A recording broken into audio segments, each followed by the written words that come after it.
Hello everybody, James here, and it's Storytime with Dutch Mantell, episode 146. I am ready to go. I know you are. I forgot to send you all the questions beforehand as well, so all this is going to be a complete surprise to you. Well, don't surprise me too much. No, I won't. Don't worry. Nothing too offensive will come up. But right, let's do the intro really quick, and then we've got tons to talk about. So let's do it. Yeah, that reminds me actually. Dutch auction. What happened with the auction? What was the ending price? I sold it to a gentleman named Beatty for $800,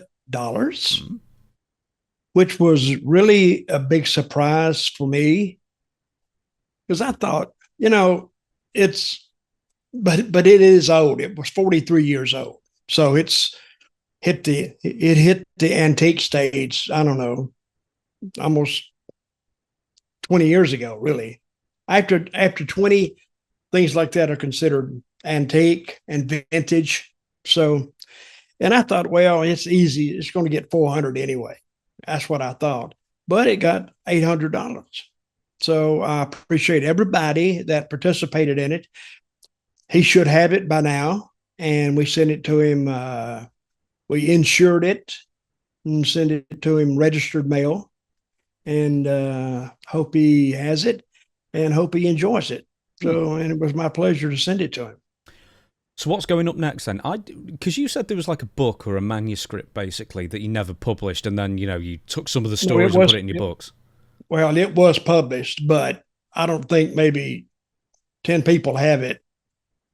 And I have one of them, and it may go up for sale next. And these are stories people have never read, but they're actually they're short stories, really short. So wait a minute, I got it right here. Hang on a second. Funny you should bring that up. It's almost like we planned it. See? And it is. Can you read that, or is that backwards? No, it's fine for us. Dirty Dutch is a little handbook for wrestling junkies. Yeah, that's what it is. And the greatest untold wrestling stories ever, plus some very serious BS. Okay. And Surgeon General also put a warning on there. You need this material may not be suitable for small children, young farm animals, or Dr. Tom Pritchard. I don't know why I put Tom Pritchard in there, but he's in there. So, some ribald stories about Tom. You should take some of those stories and that never went published and add them onto your very, very delayed third book. Well, I was going to make these. See, on all these stories, it all could be added to, because the full story is not really in there. It's just a short story about it, and some of the details weren't left out, but. A short story has got to be a short story. You just can't go on forever with it. But see, what happens sometimes when I start writing, I have what I call diarrhea of the keyboard. I just write and write and write, and people say, "Well, hell, wrap this thing up sometimes." So that's what I do. So this could be going up for sale next, and of course, I will autograph it very prominently in the front. And see, that is supposed to be a picture there. I don't know. What is that? It looks like a silhouette. I think that's what it was supposed to be. It was a silhouette. I'm looking at it now. I can't see it. I'm blind as hell anyway. But I talk about it here, the hardest I've ever been hit in a wrestling ring. Well, that's quite... It almost... Well, we're going to talk about this in a minute. It's almost Raja Jackson force behind it. Saying you'll know what I'm talking about in just a second. But anyway, watch for this, folks. It's coming up soon. So, unsurprisingly, we're going to be opening with that news. But before we do, we're going to do the introduction, the quick one. Questions for Dutch@gmail.com. That's how you get in contact with this show. So many this week as well. Way more than usual. Dozens and dozens and dozens. Did you get a lot of questions? Tons. Yeah, absolutely loads of questions this week. Okay, let me ask you something. Yes. Tons is an indefinite answer. I mean, it's just... So that's like not quite 100. Not quite 100. We got. Well, that is a lot. Yeah, we got. I know we got well over 50 or 60 or 70, something like that. We got loads in. So there you go. Loads and a ton. Loads and a ton. If you operate on 70 or 75 or something, that's how many we got in. Anyway, so many of you do this all every week, apparently. And I'm so glad that you all do.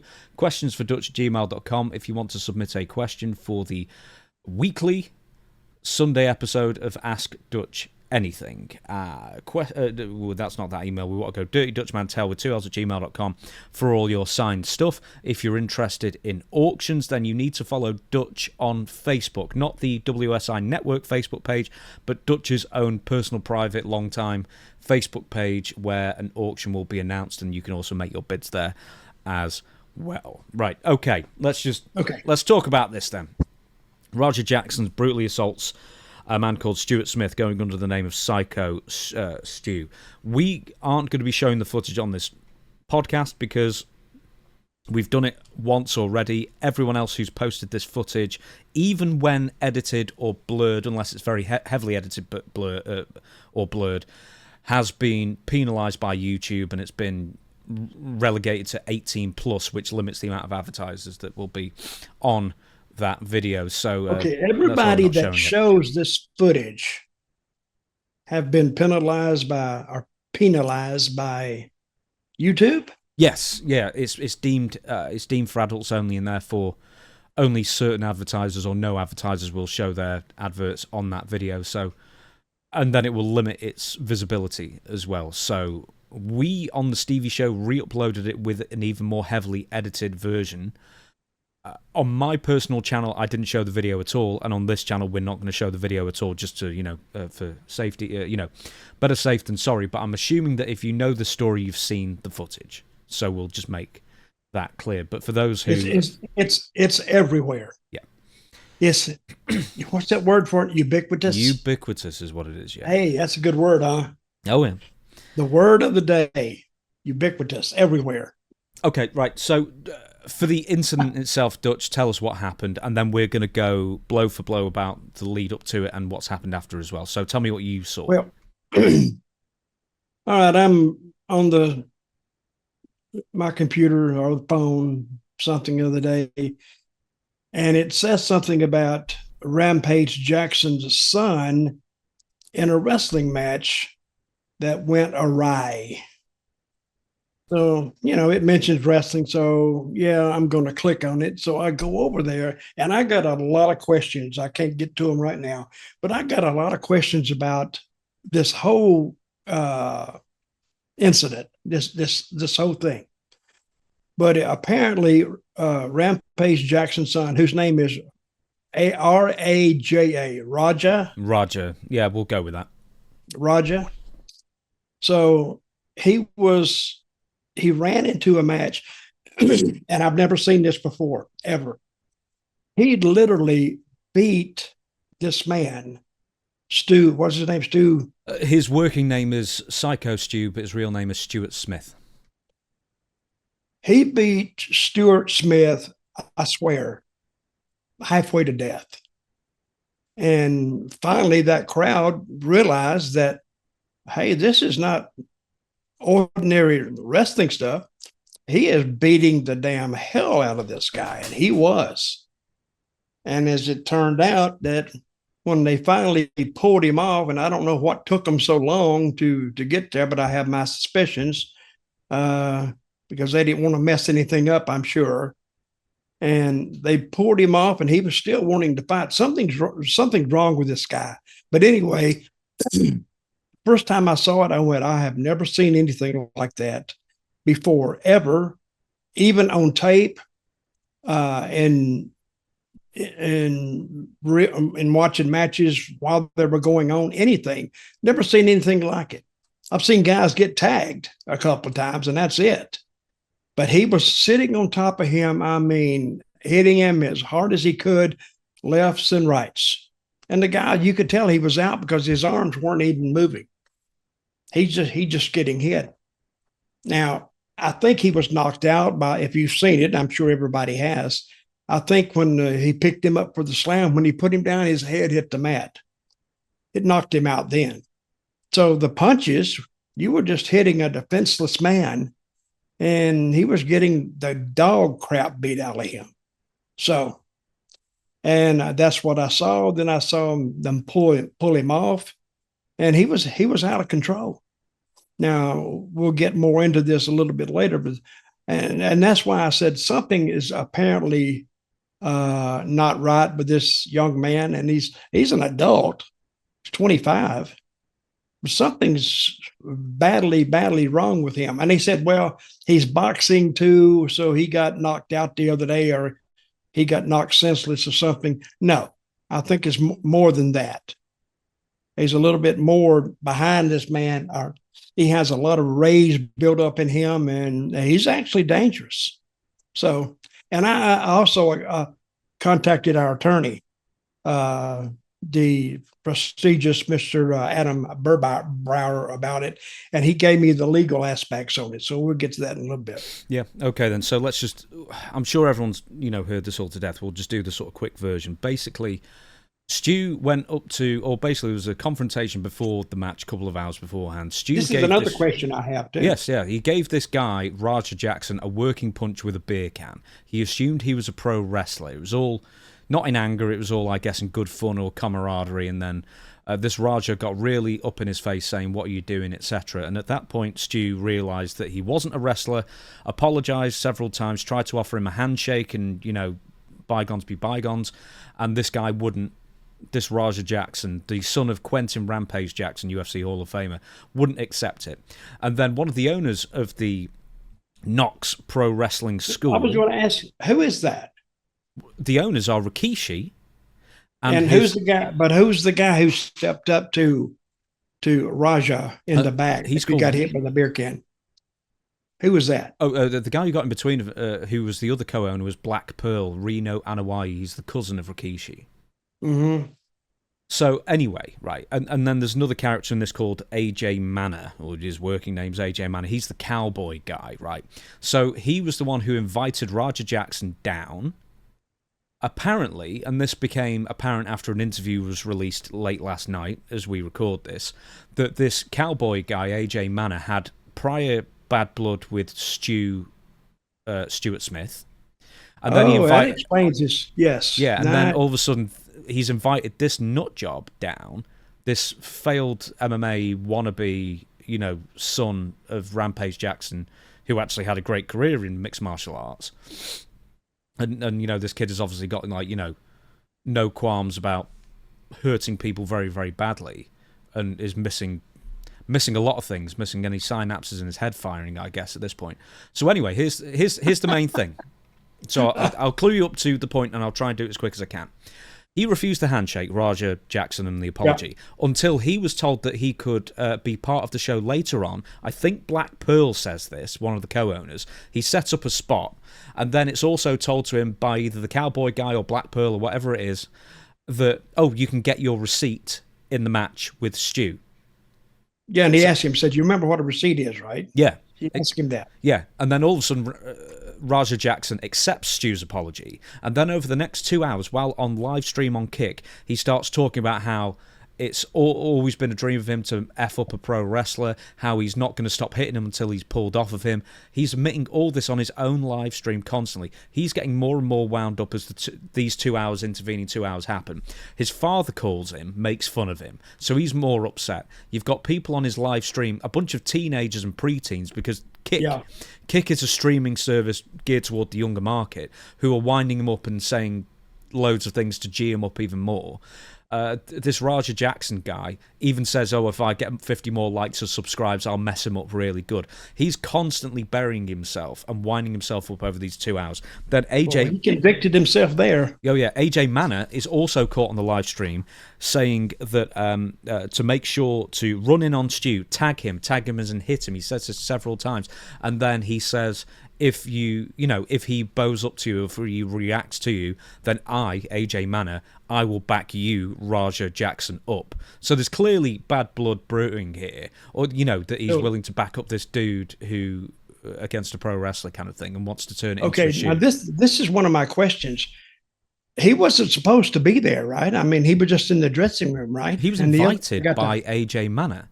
So okay, he was invited, right? So the whole problem started in the dressing room with a beer can.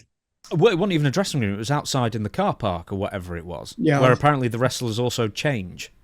So, yeah. So it started there. Yeah. So they decided that they're going to let him kind of get back at him by having him run in without any training, without anything, and attacked Mr. Stu, and he did. If you've seen it, if you haven't seen it, I highly, highly encourage anybody who didn't see it, because we can't show the footage here because of the YouTube restrictions on it. But you need to see this, because I've never seen anything like it. And when I saw it, it's hard to believe then, even after it happened. Okay, so go ahead. I'm understanding it more now talking to you than what I tried to figure out. So go ahead. Well, there's another thing that some apologists, including Chael Sonnen, another UFC person, also said, trying to make excuses for him, just saying, oh, well, maybe Raja was confused about the nature of pro wrestling and he was just told to go in there and get your revenge and get a receipt kind of thing. It's like there's no confusing, like, because even on the live stream, Raja keeps saying, I'm not going to fake punch him, I'm going to real punch, I'm going to really attack him. He knows the difference between a work and a shoot, because everybody in 2025 knows the difference between pro wrestling and mixed martial arts. Or real fighting. Mm-hmm. Everybody knows that. He even admits it on the stream, or clues his viewers in on the stream. He knows the difference. They can't use that as a defense, as much as Chael Sonnen would like them to. Anyway, you said it before. He slams him. MMA slams him. Doesn't slam him flat on his back. He slams him to the point where his back is curved, and he gets the whiplash effect. Hits his head on the canvas, knocks him out. Then rains down 21 punches unanswered to the unconscious Stu's face and head. So 21. And you're watching it. The guy's knocked out and his arms are straight out like this. Mm-hmm. And he's on top of him. Wham, wham, wham. Man, it's brutal to watch. And I've never seen anything like that. So Stu ends up unconscious for a prolonged period of time. Now, wrestlers eventually... We'll get to the injuries in a second. You saw the video.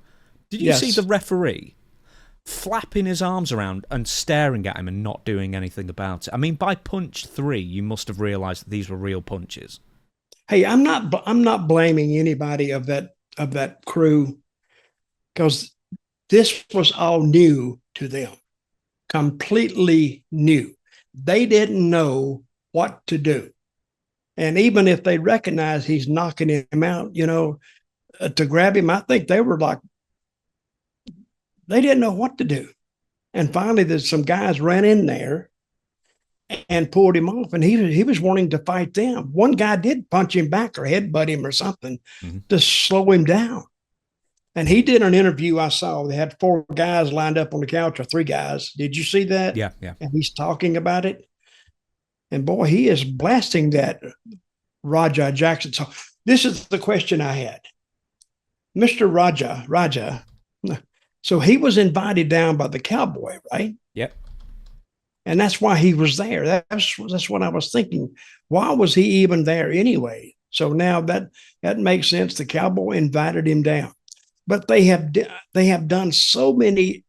I mean, they have so much tape of this, so much. I think it looked like to me they were trying to put together something of a special about this guy trying to get into wrestling. That's what I thought, because they have it all. No. It's just this Raja Jackson, this is his own live stream. He just wanted to live stream the entire thing from beginning to end. But they taped that too. They taped that on another camera, and you can hear his conversation and all this.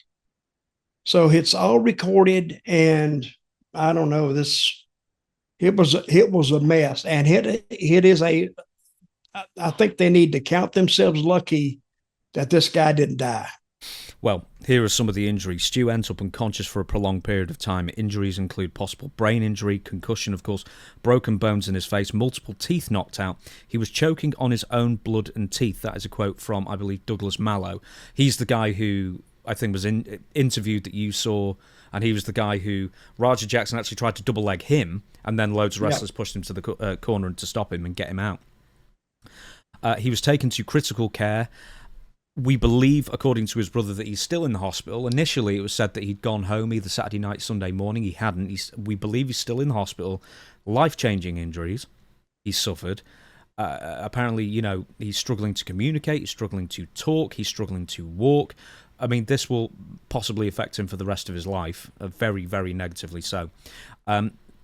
This Douglas Mallow, I believe, also said that he invited, and he was particularly upset because there were a lot of kids in the audience as well, that he had personally invited to the show, that this all happened in front of. And also in the crowd was Syko Stu's mother, who witnessed this. Well, it gets worse and worse the more I hear about it. Oh, it gets even worse. So after... amazing. Things keep coming out that you won't believe. Another video emerged from somebody else sat somewhere else in the show. I don't think affiliated with anybody here. Just a fan, I guess. They had a view from the other side of the ring. After Raja Jackson is removed and Stuart Smith's unconscious body is laying on the canvas, yes, another wrestler comes into the ring and then makes the cover.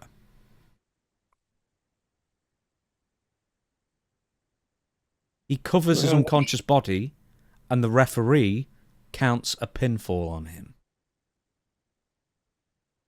What the hell was that for? That's not even a good joke. The referee stood there. The coward that I don't care who. Look, right. If you're seeing someone basically getting killed in front of you, you need to intervene.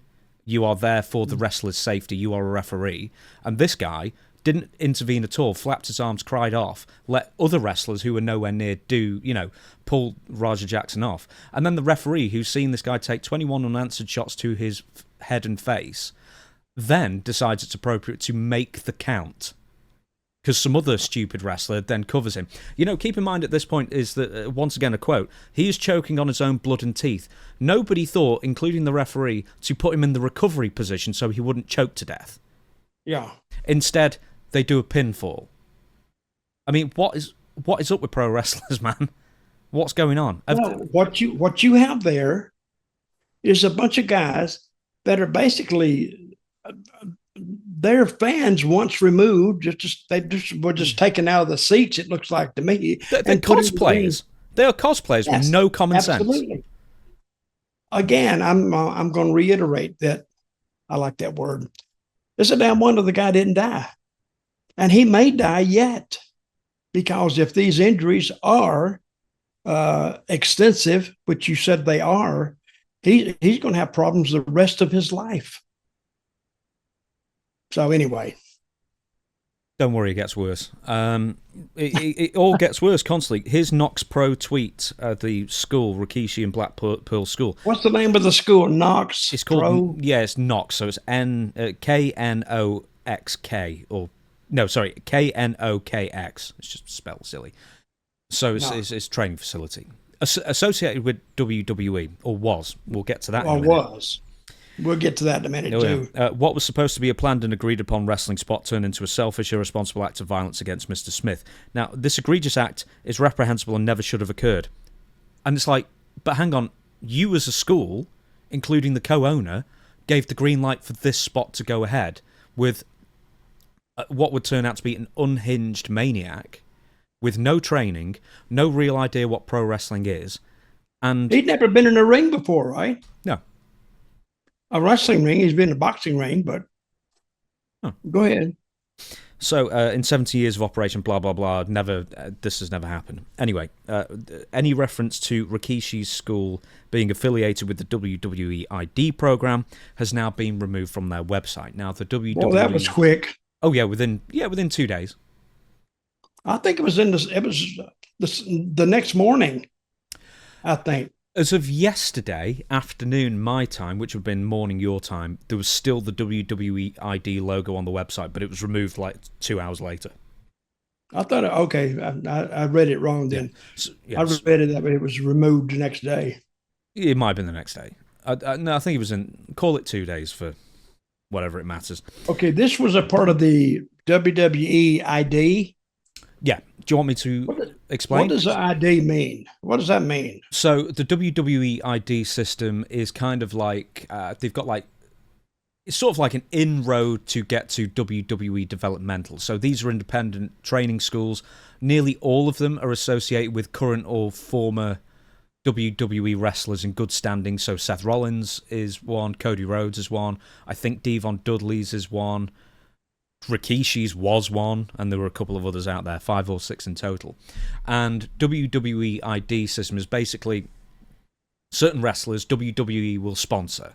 I think they give them a bit of extra money to keep them on the indies, get them seasoned up, and then when the time comes, they'll keep track of their progress, and then when the time comes, if they like them, they've got first dibs on signing them, essentially. Mm-hmm. So that's what the system is, and being at one of these affiliate schools is a fast track to get to NXT, basically. Wow. How much money is involved in this? Can't be that much. I don't think there's tons. But, it's prestigious, isn't it? I mean, if you're WWE ID affiliated, then more people are going to want to. What does the ID stand for? I don't know. Okay. Must be international dumbasses, I think. With that being said, anyway, we don't know if WWE made them take down the references or they were being proactive. I figured WWE has told them, you are no longer affiliated with us, you've made us all look terrible. I mean, wow. Pretty obvious. Right. We'll get to this in a minute. What could happen to group?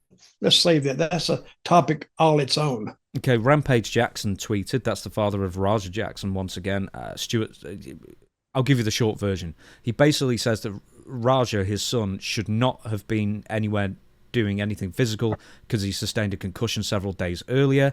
And then, his thoughts with Stuart Smith. And basically just said, he apologizes on his son's behalf. He shouldn't. He doesn't condone his son's actions at all, etc. Question. Yes. Okay, the kid Raja. Is he doing boxing or is he doing the MMA stuff? He was doing the MMA stuff, best we can tell. He had one fight which he lost. Yeah.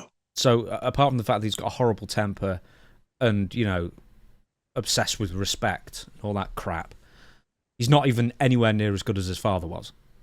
So he's definitely living in his father's shadow. And here's something else. Rampage, a couple of weeks ago, joked that he'd set aside university tuition fees for 2 of his sons, and then bail money for his 3rd son, which obviously is Raja. Okay, how many sons? I heard he had 4 sons. He's got at least 3. I think it's 3. But 2 of them are Japanese. Yeah, they're half Japanese and... Okay, and then he has 2 other sons, and I heard the same thing, that for the Japanese kids, he put together college fund money for them. But for the 2, Raja and his brother, he put bail money up. Yeah, basically. Assuming he has a brother. That's what I read, but I don't know. That's not having a lot of faith in your kids, I guess. Well, not that one. Can you blame him? No, I cannot. I mean, Rampage is hardly coming off as Father of the Year throughout this as well, because on the live stream, he phoned up Raja to make fun of him and then hung up as well. So anyway, it's a perfect storm. Here's the follow-up. The ID, WWE ID, is gone. But there's even worse. One of the wrestlers at Nox Pro gave an interview that you watched, claimed that Rikishi's promotion are already telling their trainees and staff to not cooperate with the investigation, the police investigation. Here's the quote. The most disgusting thing, that people at this school are being encouraged to not cooperate with the police. From what I hear, the police were there investigating the scene shortly after Stu was removed, and there have been multiple requests that have gone downstream from upper management to not talk with the police directly if they are contacted, and to only let a certain group of individuals interact with the police. This is extremely dishonest. You guys let your friend almost die, and now you're trying to have people lie for you. And then this was the initial message shared by Nox Pro's Kevin Thomas, KT King, on the Syko Stu Roger Jackson incident. Please refrain from engaging in comment sections on social media posts about this tragedy. It will be weaponized in potential criminal and civil cases. Fly low. If law enforcement or an attorney for the suspects contact you in any capacity, let someone here know right away for the guidance on how to address them. So straight away, instead of... Wait a minute, that was put out by verbally, or was that written down? I think that was written down and sent to the students and the staff at the training facility. That's, if you're going to keep something quiet, don't write it down. But, and that's illegal anyway. I mean, this guy, this Rikishi and his group, they're in big time trouble. Not only with, they've already lost the WWE affiliation. Now, in legal terms, they're so deep they can't even see the bottom or the top. Yeah, it's smelling of cover up. It sounds like. And here's the thing: they say it would be weaponized in a potential criminal case, which is, I thought, what you wanted. Do you not want to charge this guy who nearly killed one of your wrestlers? But then also mentions civil cases, which to me tells me that all they really care about is keeping the doors open and the money coming in for their school. Mm-hmm. Even though I think the school is about finished. The school should be finished because you have one of the co-owners allowing an untrained guy to do a spot, and they barely explained anything to him. I think at one point they may have agreed that that Raja was going to slam Stu. That's it. That's all the planning apparently that went on. As far as I can tell, Raja and Stu never interacted again after the initial confrontation. So it's nuts. And they should be shut down. So let me just give you, when I read about it, about wrestling, because I'm going to read it. And then the more I read, the more I became interested in it. Then the video started coming out, and I watched most of the video that I could find. All a prosecutor has to do is just look at the video. That's all he has to do, and maybe take a few interviews. He is guilty as sin right now, and the whole company is guilty. I don't know how they could say, well, we didn't have nothing to do with it. Yeah, they did. So just look at the video.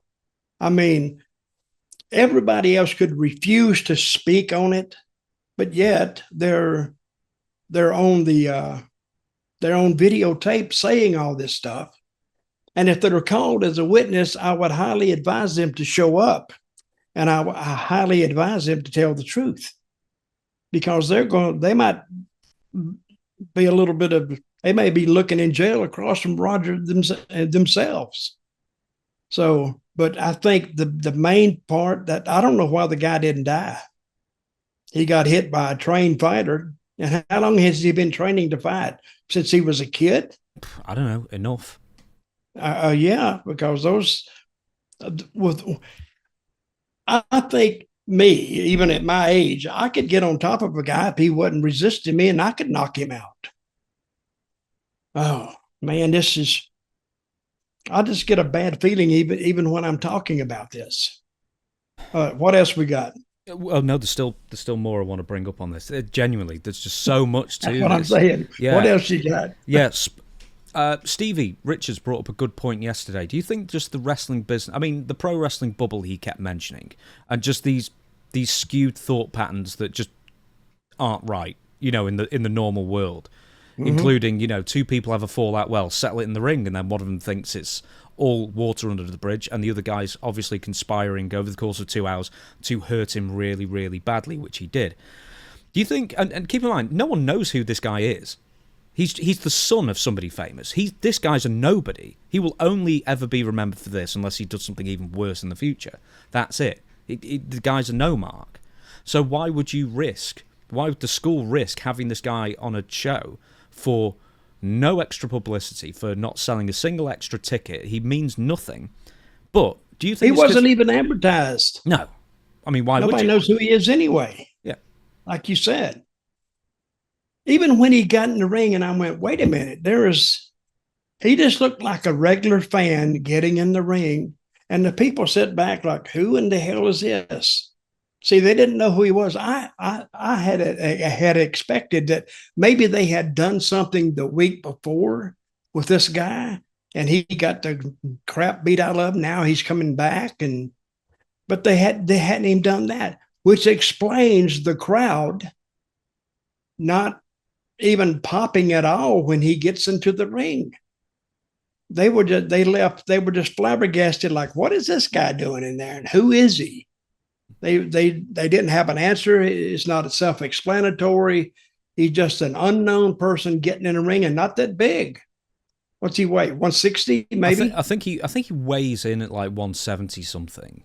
Okay. So, but the thing is, he's nowhere near as big as his father, because his father was, light heavyweight.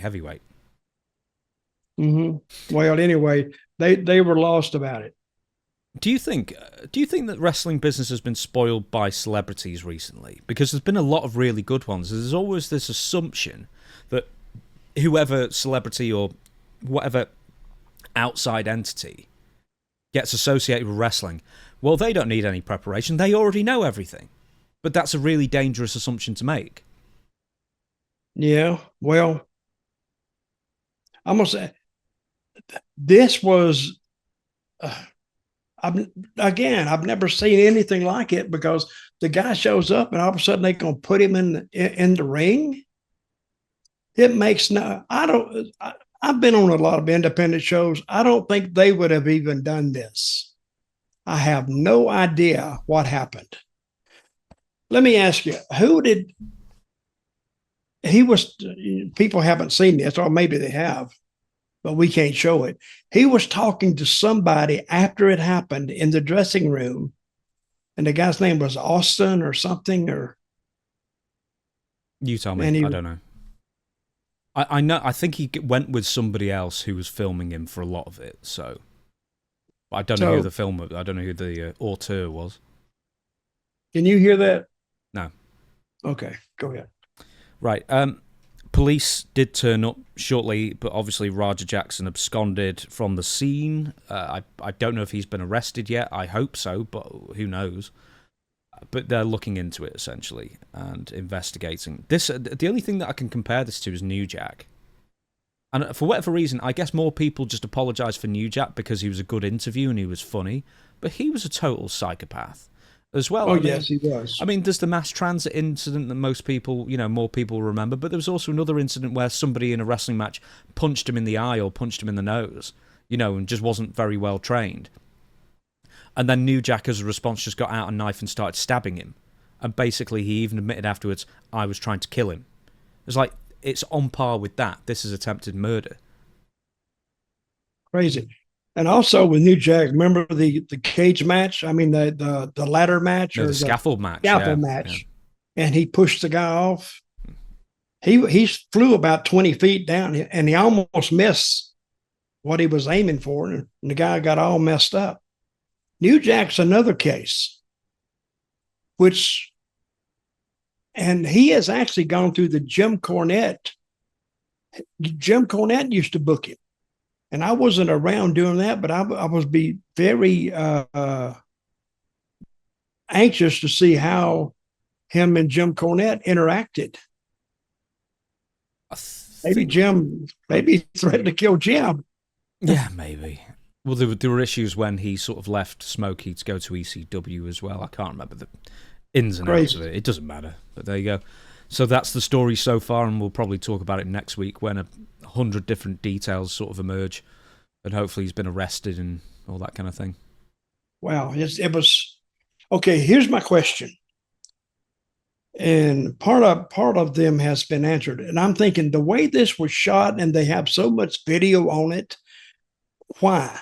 Why do they have so much video? Because ego. I'm so important, and I want you to film everything I do for a bunch of preteens on Kick. Well, I don't think he'd have sense enough to.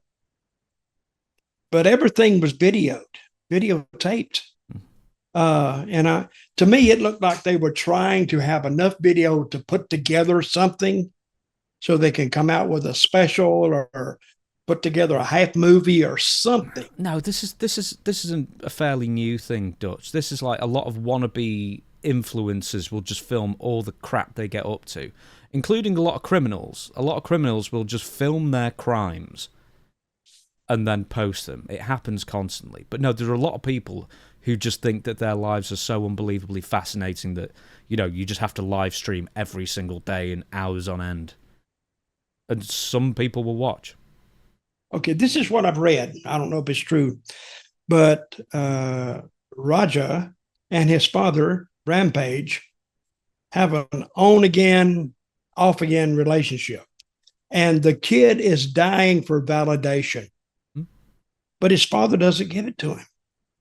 And I'm sure he loves his father, but his father is not it tells a lot about Rampage Jackson because he doesn't he says he probably loves his son, but he doesn't show it. And the kid is always looking for it. And they showed one tape where the father is just really ripping his son a new one, and he just sits there and he takes it. But I think he's in serious need of some psychological help. And the tapes did show us that, that group that were making fun of him on Kick, I think he wanted to show them, and he worked himself into a rage. You could almost see him because he was getting stronger and stronger and stronger. So when the time came for him to get in the ring, boy, he unloaded on the guy, and he beat the living crap. And I think there's more people going to be called in on this too. I think that cowboy is going to be a main witness, and he may be even named in the suit. Mm-hmm. So let me give you a question now.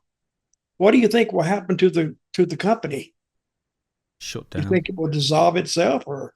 Yeah, I think it should be. I think, I don't know if they'd sue Rikishi, but they'll sue the school, which Rikishi's a part owner of. They could sue Black Pearl for suggesting it. They'll probably sue the cowboy guy for bringing him round and then encouraging him to hit him for real. They might even sue the referee for not intervening. Mm-hmm. They'll probably just blanket sue everybody, and then it'll be whittled down. But I can see the company. Hey, they might even try and sue WWE purely because it was a WWE ID affiliated school. You never know. I think that's who they're going to go after. That's where the money is. You go up this school. The school don't have no money. Those guys don't have any money. But the only money person in sight that's associated with them is WWE. So if they're named, I don't know what will happen, but they could offer just a cash settlement, just be done with it, mm-hmm. and walk away from it. It's what I think WWE would do, because there's no defense here at all. You can't even take the greatest lawyer ever in the history of the world. I don't know what his defense would be in this. Or even is there even a defense possible? It was just a guy went off the deep end. There's one more thing I need to mention. There's a GoFundMe out for Syko Stu's recovery journey. Keep in mind he's a former U.S. Army soldier. He ended up in wrestling to help with his PTSD after he left the services, after he left the force. And then 15 years later, I suggest he's going to have PTSD even worse now. After this. And he got tagged so hard, he may not even remember the past. Well, that's apparently something else he said he remembers bits of the attack and he remembers bits of the day, but once again, he's struggling to communicate, struggling to walk. He's whatever came out the first couple of days, apparently he's doing worse than initially thought. And it will get worse. That's what brain injuries do at first, but I've heard that they get worse over time. So I don't know. We shall move on. Vince McMahon, he had his 80th birthday party, and there were some interesting people that were invited and attended. So this is from PW Insider. Vince McMahon celebrated his birthday yesterday, as we recorded, it's the day before really. Thrown at New York City's Gotham Hall. And I googled Gotham Hall and it says wedding venue, so you know it's going to be a big place. Among those in attendance were Kane, The Undertaker, John Cena, Gerald Briscoe, Michelle McCool, Sheamus, Bruce Pritchard, JBL, Sergeant Slaughter, Shane McMahon, and Ron the Truth Killings, R-Truth, among others. Any surprising names there? No. That's the group. But I have had, and who did you said Kane was there? Mm-hmm. I discovered him. Undertaker there. I was one of his early mentors, mm-hmm. and helped him, and Mr. Bradshaw. So I wish they'd invited me. Would you have gone? You would be asking me right now. I said, how was the party? I said, it was great. It's great. It's great. But I'm sure that, so he's 80 years old, and he surrounded himself. He surrounded himself with those guys. which are his group. That's his people. Sheamus was there too. Read that group again. John Cena. Well, Kane, The Undertaker, John Cena, Gerald Briscoe, Michelle McCool, Sheamus, Bruce Pritchard, JBL, Sergeant Slaughter, Shane McMahon, and Ron Killings, among others. Yep. That's his group. I was surprised. I think I was most surprised Sheamus was invited. I didn't realise he was in Vince McMahon's inner circle. That kind of surprises me too. And even Ron Killings. I didn't know. I know he likes him, but I didn't know he liked him that well. He loves Ron, apparently. There's a photo going about. It's one of the WrestleMania press conferences, and Ron and Vince McMahon are sat next to each other and just laughing their heads off. So, Vince has always been really fond of R-Truth. Well, yeah, that's good. Very good for him. All right. Here's the thing. Once again, I was thinking about this. A year ago, I don't think anybody save for The Undertaker might have dared have been seen, cavorting with Vince McMahon in public. But now it's a year later, a year further removed from the non-disclosure agreements and Janelle Grant and the civil lawsuit and everything, all those accusations. But a year later, I've said this before, time heals all wounds kind of thing. Or time basically makes people forget or lessens the impact of stuff. And I found it interesting, so many people would turn up this year who probably wouldn't, for political or optical reasons, not turned up last year. Mm-hmm. You know that's about right? Think? Well, I kind of like the thought that is something that if you're bored, you can be sitting around and saying, well, let's dissect this and let's take it down to the bone. But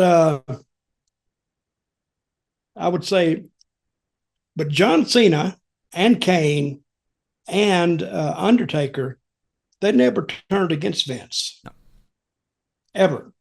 Because they owe him a lot.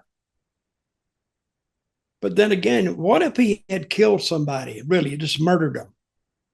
You think it would be the same situation? They would still stand by Vince? Well, here's the John Cena quote that we've said once before, but we might as well say again. I don't care who hears it. I love Vince McMahon. I'm not downplaying anything that needs to be decided or allegations of any kind, but when I love somebody, I love them wholeheartedly. I know people are going to be angry about that, but they can't put their value on my relationship with somebody I love. So maybe if Vince McMahon... What if Vince had shit on his wife's head, allegedly? Well, I think it might be... it could be different, even though he loves him or not. But I respected John Cena more after that statement than I did before. Why? No, because he said he loves the man. I don't. And when he said, I love the man, I don't care what he does. He still loves him. But what I'm saying is, say it's his son, somebody's son, whatever they do may have been bad. But that doesn't affect the way you feel about him personally. So you just got to take that out of the equation. If Peter went out there and I don't care what he has done, you still, I'm sure John thinks, I loved him and I still love him. He shouldn't have done it, but there's nothing I can do about that now, but it doesn't affect the way I feel about it. Make sense? Yeah, it makes sense. We shall move on.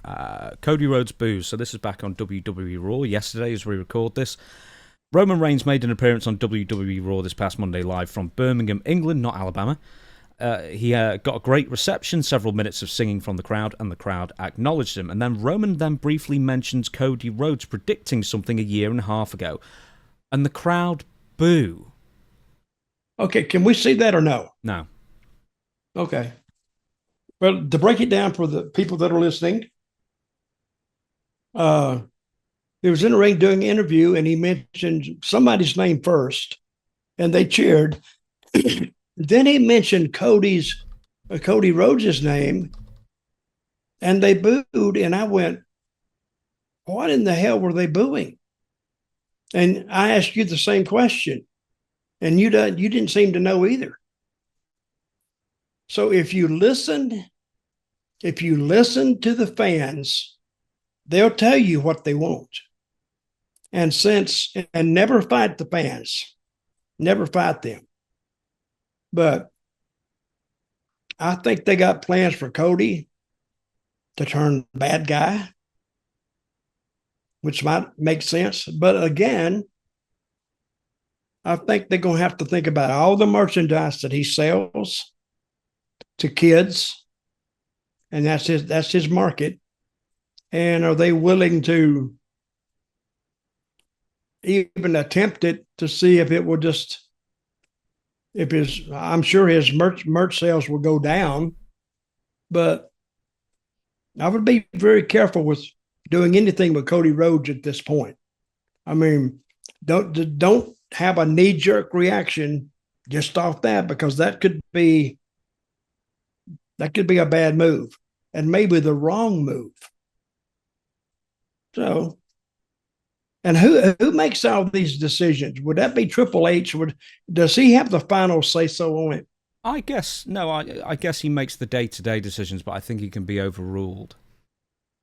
So some of the Rock, Nick Khan, some of the board members, I figure that he can be overruled, but for the most part, they don't.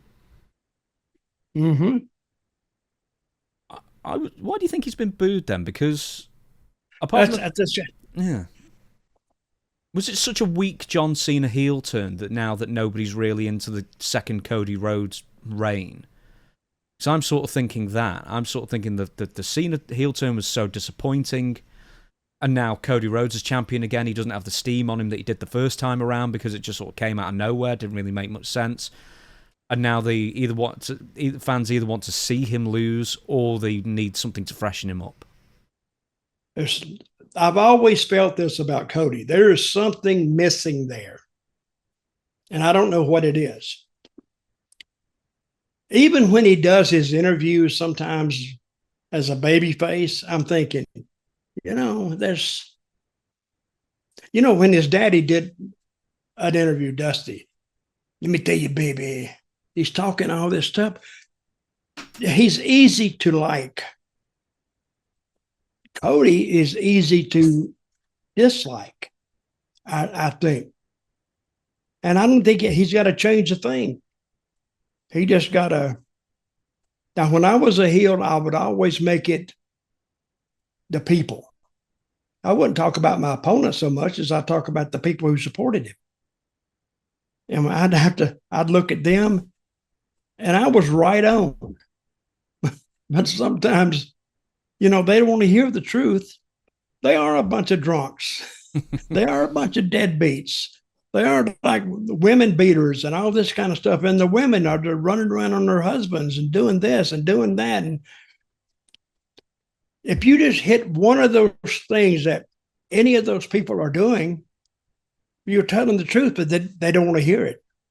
And they don't want you broadcasting it. So therefore, they don't like you. But with Cody, I think he's a much better heel than he is a baby face. And we'll see what they got in store for him. But who is on this creative team too? Oh, I don't know. It's Triple H and a bunch of other guys who wander in. Bruce Pritchard is. The other guys is what I'm worried about. The other guys, see, when I was in WWE, they had a bunch of guys on creative who were writers, but they knew nothing about wrestling. Nothing. And they could say, oh, write an interview for Dutch or for Zeb. He's going out there, and they would write for the character. They wouldn't write for me. But see, you could take Dusty Rhodes, let's use him again, and put him out there, and you try to make him a character, it would fail 1,000 times, because Dusty is Dusty. And the people still remember him as Dusty. But even if you took a new character and put him out there, that creative team, if they don't know the whole story, they can't write for him. And I suggested one time when I was in WWE, I said, why don't you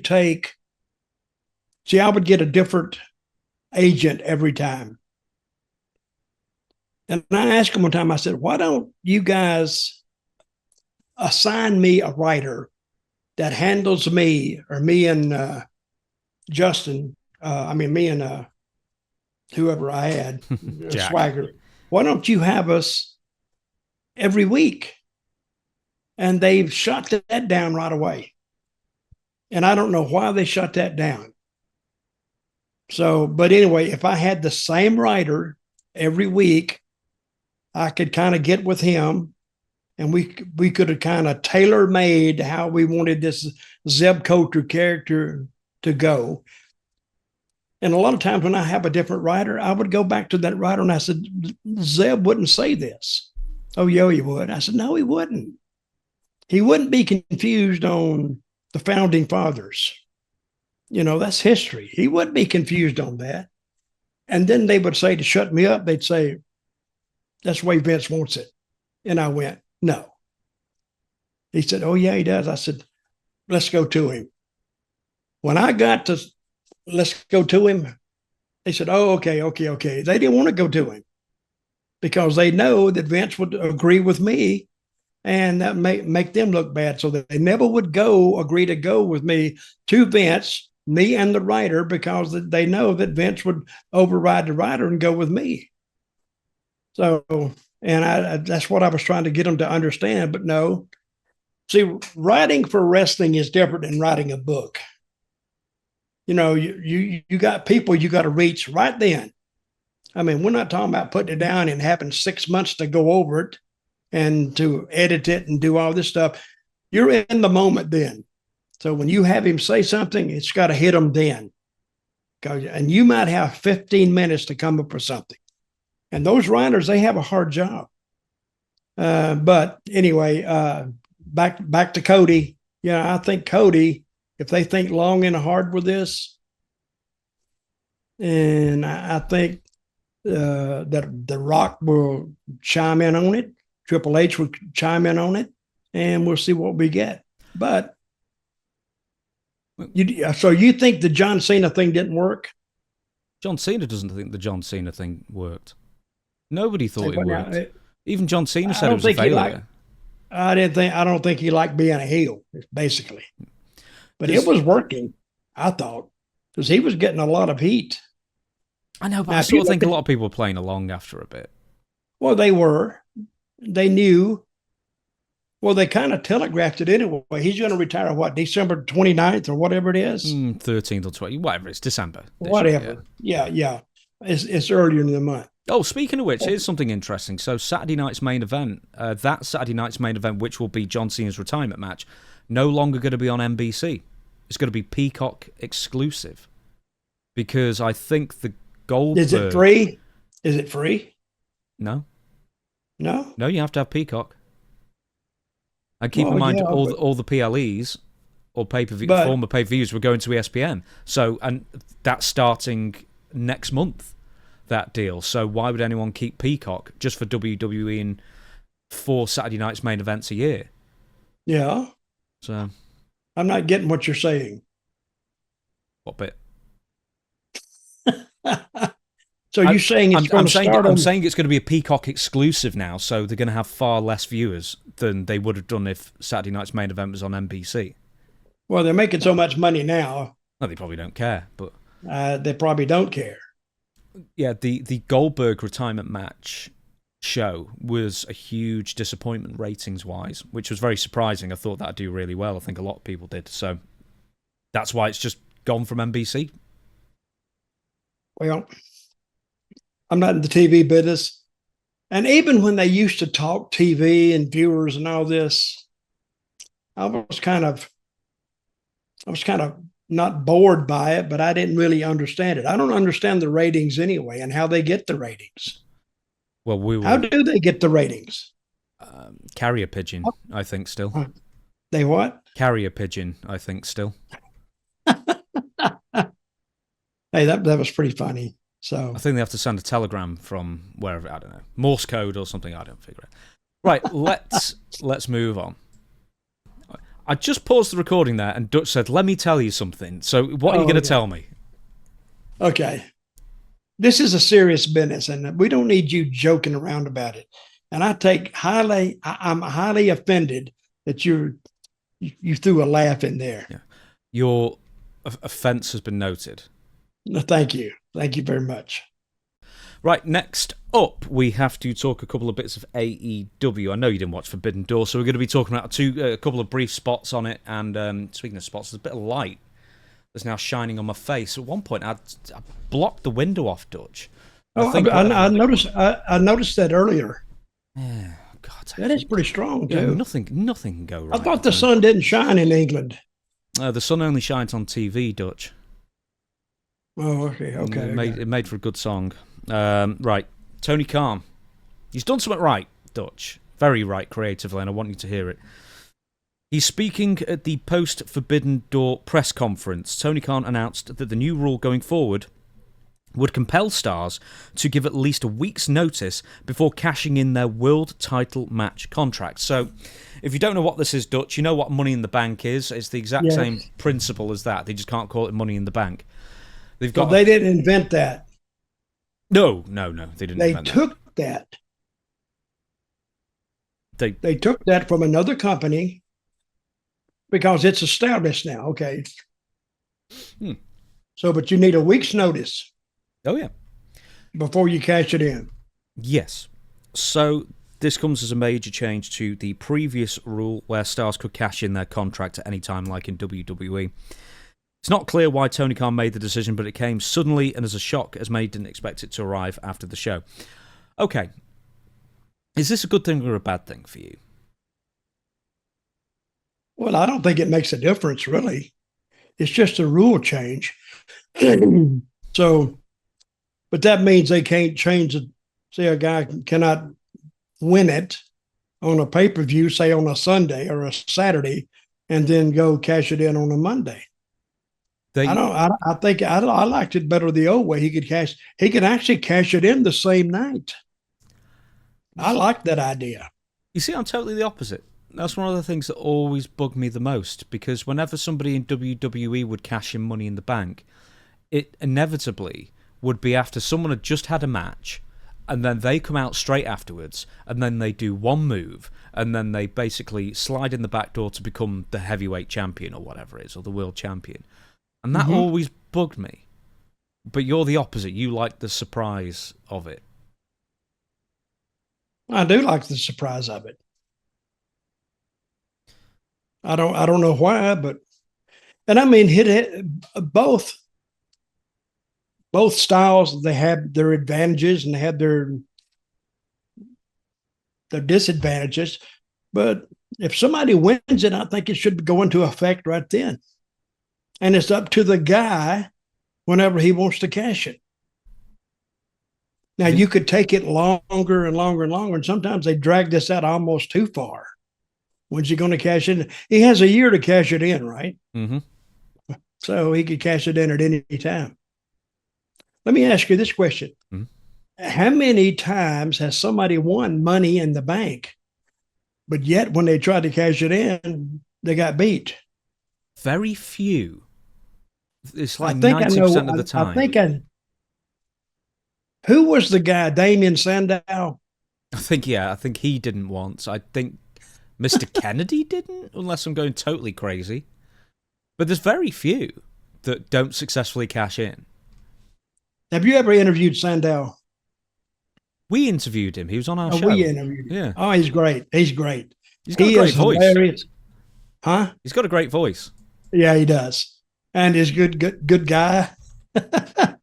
I was doing something with him in TNA, and I kept telling him, don't do that, do this. And he kept going back to what he knew. And I says, are you deaf or what? And he says, no. And I love him to death, but he kept doing it. I said, didn't I tell you not to do that? I mean, you have an idea and I have an idea, so let's go with my idea first. If it doesn't work, then we'll do yours. And he said, okay. He finally agreed to it, but I don't know. TNA, that's a whole different animal in and of itself, so we'll leave that alone right now. I've got a list for you. John Cena in 2012. Damien Sandow, well remembered, 2013. Baron Corbin, 2017. Austin Theory in 2022. And that's it. That can't be it. There's got to be more. Austin Theory So he got beat, or he just didn't do it. He only has one chance at it. Yeah, well, he lost. Okay, he lost. Okay. Braun Strowman. But I kind of like that too, that they don't always win. I'm trying. Okay, this is from Sportskeeda. No, there's 6. No, here we go. Wrestlers who lost their Money in the Bank briefcase: Mr. Kennedy in 2006 and Otis in 2020. So they never even cashed it in. But there's only been, considering there's been a lot of women's Money in the Bank as well, there's only been 8. And only 6 who cashed it in and then failed. Oh, Drew McIntyre in 2024. There you go. Mm-hmm. Okay, what do you mean lose their briefcase? Well, I guess they put their briefcase up in a match and then lost the briefcase before they cashed it in. Okay. All right. In fact, I'm going to tell you exactly. So Mr. Kennedy was just the 3rd superstar after Edge and Rob Van Dam to get his hands on the Money in the Bank briefcase. Kennedy held onto the briefcase for more than a month and announced that he would wait until the following WrestleMania to cash in the contract. Edge then interrupted the promo and got himself a match against Kennedy, where the latter had to put his briefcase on the line. The Rated R superstar won the case, and Kennedy was never able to cash in his contract. There you go. Well, they have attacked that from different angles, so I congratulate them on that. Yeah. Which is different. Next up, let's go to AEW again. Jon Moxley, Darby Allin ear thing. So this was AEW Forbidden Door in the O2 in London 2025. That's in the books. That's done. I know for a fact you didn't watch it, but we've watched a few spots together beforehand. Where did they have that? Where did they have the actual arena? Was it an inside arena? Yeah. The O2 is within the old Millennium Dome. So it's part of a larger complex, but it's still like a nearly 20,000 or around that seat arena. I've been in there. It's a big building. So at Forbidden Door this weekend, one of the more memorable spots, shall we say, is Jon Moxley and Darby Allin. And we watched it just before we started recording. What did you see, Dutch, and what did you think of it? Was that when he was tied up? When he was tied up, Darby Allin was tied up, duct taped to the chair. And what did he have? What did he have on his ear, or what was he trying to? What kind of tool was that? No, the Abdullah the Butcher special. Oh my God, it was brutal looking because he was tied up. His arms tied down, so he couldn't get up to it, and he had something on his ear, working on it, and it was brutal. But I think sometimes that works against you. It's almost too brutal. And, there are some parents who like to peruse what their kids are watching, and that's not for a kid to watch. So what if a kid watched that and knew where the toolbox was, and he went, and all of a sudden he's trying out on his little sister's ear right there, right in front of you, because he just saw it on TV. But I don't much like spots like that because it's too brutal. I think you can be too brutal in your presentation that it turns people off. I don't think a lot of people want to see the blood and the agony of some guy getting his ear chewed off by a damn screwdriver or whatever they had. You got a fork in the forehead more than once, didn't you? I told Abdullah one time, I said, you bring that damn fork out there. And I said, I am sticking it up your rear end. If you talk to Abdullah, you see him, but when you hear his voice, you go, what the hell? He sounds like this. Hey, champ. How you doing, champ? He's got a really high-pitched voice. How you doing, champ? You think, wow, for such a brutal-looking guy, and you hear his voice, it doesn't match him at all. So, yeah, I've taken the fork and I've taken all that stuff, and working with Abdullah, I mean, you're going to do Abdullah's match regardless, because he's 400 pounds he's way over 350. But if he don't want to do something, he just not going to do it. And I'm not strong enough to pick the guy up. I don't think many people are. I think Bruiser Brody would have a hard time picking him up, and Stan Hansen.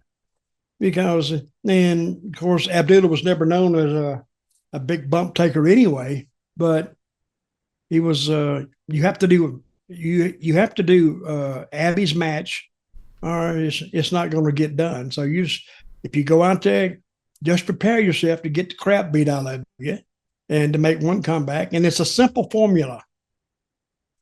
Carlos asked me one time, he says, that's when I was booking it. He said, what do you want me and Abby to do? I says, well, I guess do the same stuff you do. He's like, what? I said, how many times you work with Abdullah? And he said, I don't know, 1,000. I says, do the same thing you did always. Just go out there, have a big fight all over the place, bleed all over everybody, and then we'll just double DQ it and throw it out. And Carla said, okay, champ, okay. And that's what they did. I said, I don't know any other finish that you guys could do. And I said, do you want to do something else? He said, no, that's good. That's good. So, and that was his match every time, just fight all over the floor, fight up in the crowd a little bit and closer to them. And then I saw him one time get out of the ring. No, I don't think both of them got in the ring. I think Carlos got in the ring and Abdullah come out and they started on the floor for the rest of the match. And neither one of them got back into the ring. And of course it went the obligatory, 7 or 8 minutes. And then they wrapped it up and they went home. Do you think, because you said it was too gruesome, there's one thing to do it in the forehead where I guess, wrestling fans are used to. It's another thing to pierce another human's ear with a fork. It definitely is more gruesome.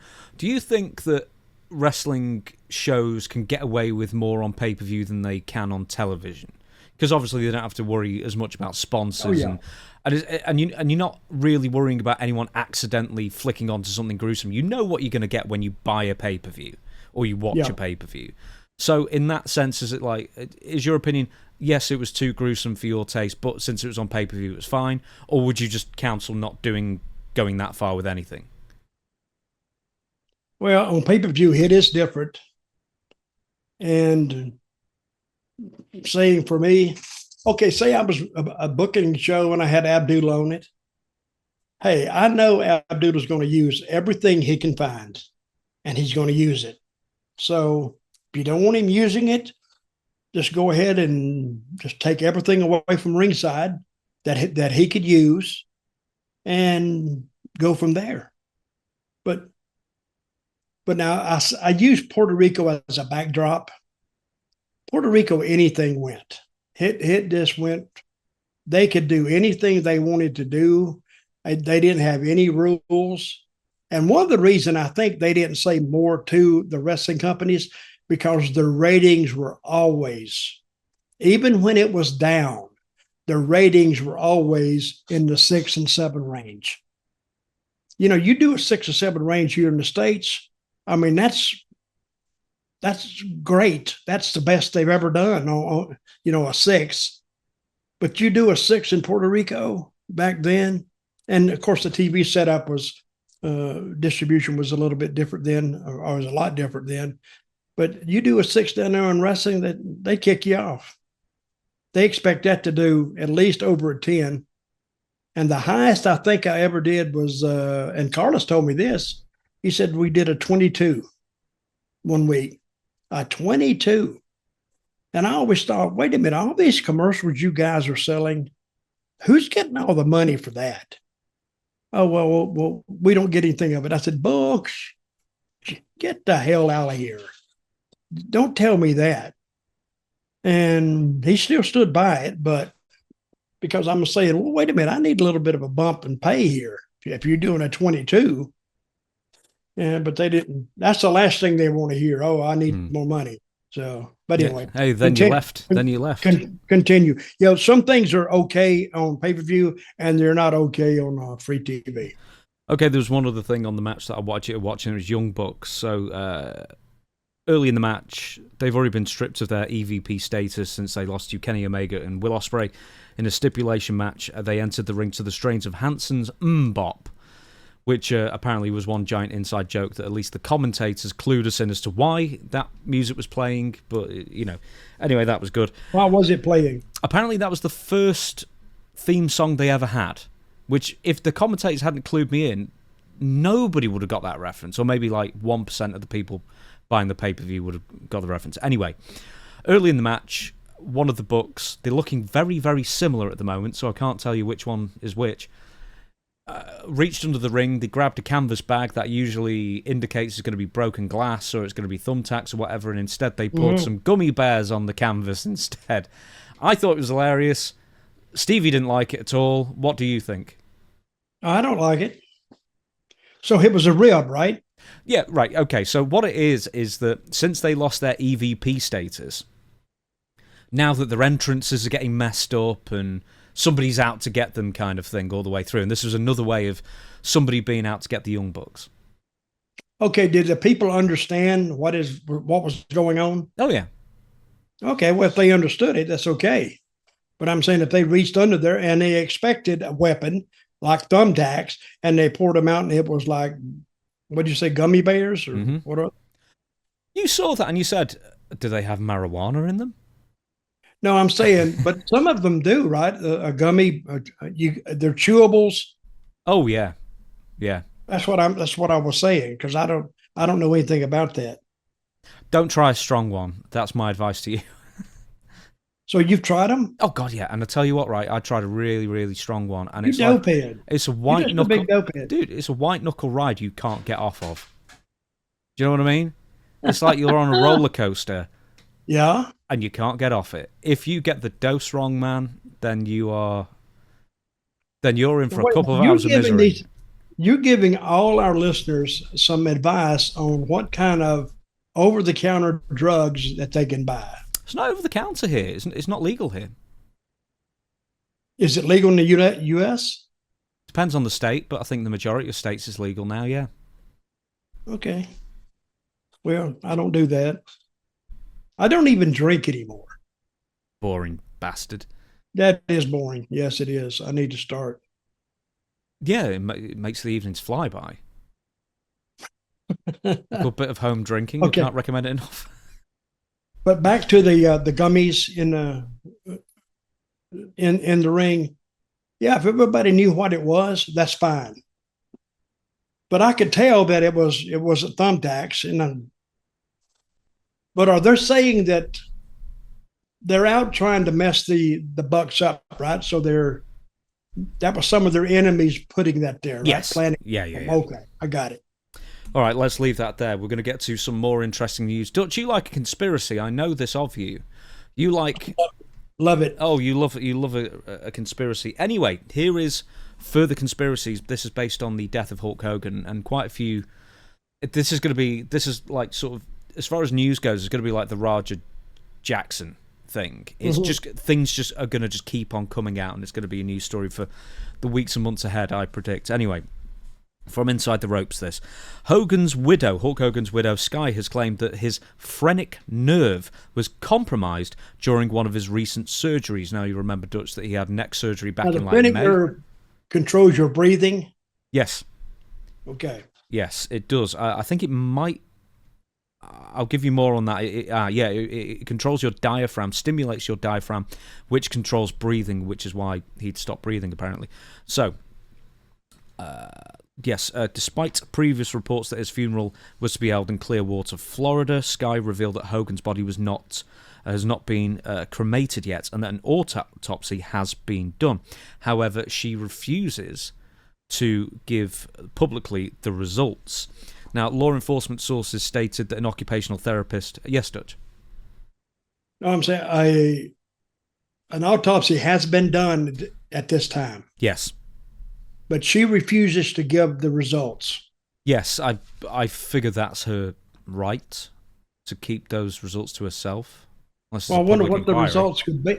I wonder what the results could be, though. Well, you never know. It might come out sooner or later. Law enforcement sources have stated that an occupational therapist was present at the wrestling legend's Florida residence when he stopped breathing. It is this therapist who told responding officers of Hogan's recent operation where the surgeon had severed his phrenic nerve.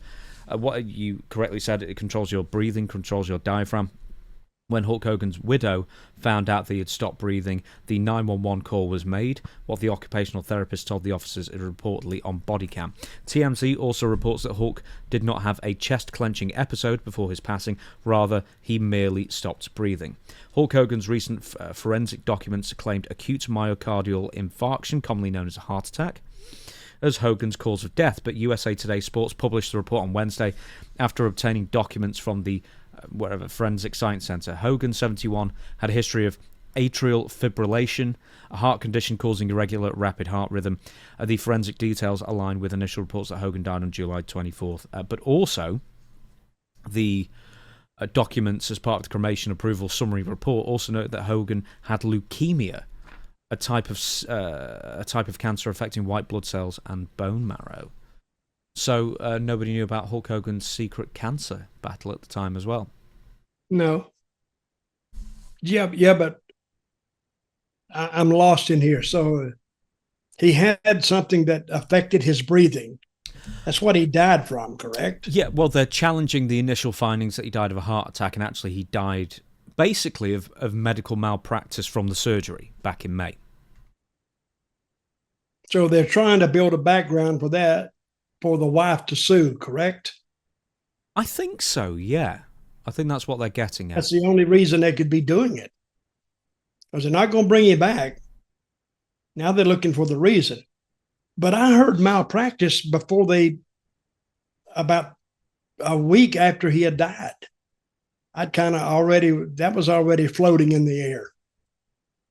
Yeah, it was. And they said, there's been all sorts of things said. Hogan was back at home, which obviously he was, or, his health was improving a lot, which I think Jimmy Hart said it all came out the blue because his health was improving. Mm-hmm. And then all of a sudden, I guess, according to his latest report, he just stopped breathing, and the occupational therapist described the surgery and the fact that his phrenic nerve was severed. And instead of him having a heart attack, he just... Wait a minute. Yeah. If it was severed, I think he would have had that right then, wouldn't he? Well, yeah, I sort of thought that, or at least damaged. I mean, maybe I think they used the word damaged, yes, and it was working halfway, and then all of a sudden, when it didn't work, he died. I mean, that's I'm not a doctor, but I'm saying if it had been severed means cut in half, usually all the way. But I'm going to keep my eye on this and to see what happens with it. There's something else that I want to add for it. So anyway, for the record, I want to say this. I find this claim is probably absolute nonsense. But I'm going to read it to you anyway, and you tell me what you think. Because anyway, I'll explain why after I give you the quote. And unsurprisingly, it concerns Bubba the Love Sponge. Well, Bubba's going to get himself in there one way or the other. Oh, yeah.